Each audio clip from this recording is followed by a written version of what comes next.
অনেক ছোট থাকতে আমাদের গ্রামের বাড়িতে যখন 16 ডিসেম্বর হতো, মহান বিজয় দিবস হতো, তখন আমরা এরকম পিকনিক খাইতাম। গ্রামের একদম পুরো ঐতিহ্য বাহিনীটা সেটা আজও আমরা ধরে রেখেছি। আমাদের গ্রাম শুরু হলে এই অনুষ্ঠানগুলো এখনো পর্যন্ত খায়। আসলে গ্রামের মানুষ কিন্তু একদম অন্যরকম, অনেক সরল সহজ থাকে গ্রামের মধ্যে।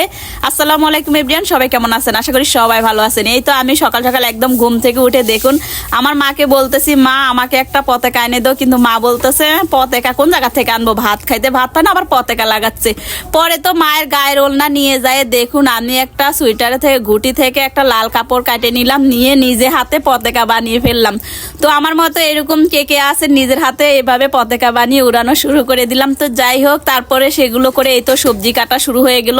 এখানে রান্না বান্নার অনেক আয়োজন চলবে আজকে পিকনিকের। এই দেখুন, আসলে গ্রামে যখন একদম সবাই মিলে পিকনিক করে এগুলো কিন্তু হাতে হাতে কাজ করে। দেখুন এখানে ইট দিয়ে চুলা ফালানো হবে, আর আমরা কিন্তু কেউ বসে থাকা নাই, সবাই একদম হাতে হাতে কাজ করবে। আর এখানে কিন্তু গ্রামে কিন্তু কোনো বাবুচি নেওয়া হয়নি, আমরা যথা পিকনিক করব আমরা নিজেরাই রান্না করব এরকমই। এখানে আমার অনেক লোকজন আছে, আমার মামিরা আছে, তারপরে আশেপাশে গ্রামের মধ্যে যত আত্মীয় স্বজন আছে, মানে পাড়াপড়শি এক কথা বলতে গেলে সবাই একসাথে কিন্তু রান্নার কাজে হাত লাগায় ফেলালো। এখানে আমার নানা, মানে নানা পাশের বাড়ির, এমনি আমরা নানা ডাকি। তো যাই হোক, সে নানা কিন্তু মশলাগুলো ভালো করে কষিয়ে একদম রান্না কিন্তু একদম পুরাপুরি কমপ্লিট।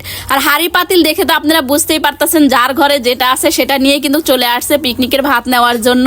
আর এখানে একে একে করে মাপে মাপে ভাত দিতেছে, এক মাপে ভাত বাড়া হবে। আসলে আমাদের এখানে পিকনিক করলে কিন্তু কেউ কখনো দুই রকম না, আমাদের কাছে সবাই একরকম। তো যাই হোক, ভাতগুলো কিন্তু একদম সব গাবলার মধ্যে বাড়া হয়ে গেছে। এখন কিন্তু অবশেষে ভাত বাড়া শেষ, এখন তরকারিটা বেড়ে নিবে, এখানে ভাতগুলো সবাই নিয়ে যাবে। আর এখানে কিন্তু একদম নাম ডেকে ডেকে ভাত দেওয়া হইতেছে সবাইকে।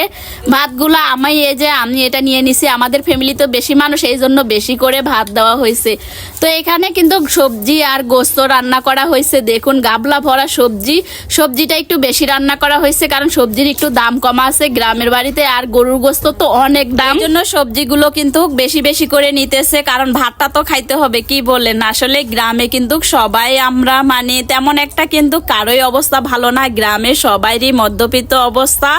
তো যাই হোক, অবশেষে তারপরে কিন্তু মানুষের শখ থাকে। কি বলেন, গরিব দেখে কি মানুষের শখ থাকবে না? আসলে গরিব হলেও কিন্তু শখ থাকে, গরিবের আরো গরিব হলেও শখ থাকে, আল্লাহ থাকে। তো যাই হোক, এখানে কিন্তু এই যে সবজি বাড়া শেষ, এখন গোস্তগুলো হাত দিয়ে তুলতেছে। আপনারা আবার বললেন না হাত দিয়ে কেন এটা করতেছে, চামচ থাকতে। আসলে ভাই এখানে সমান করে যখন ভাগ করতে যাবে তখন কিন্তু হাতই লাগে, আর আমরা বাঙালি, আমরা হাত ছাড়া কোনো কাজ করতে পারি না এক কথা। আর দ্বিতীয় কথা হলো সবাইকে সমান ভাগ করে দিবে।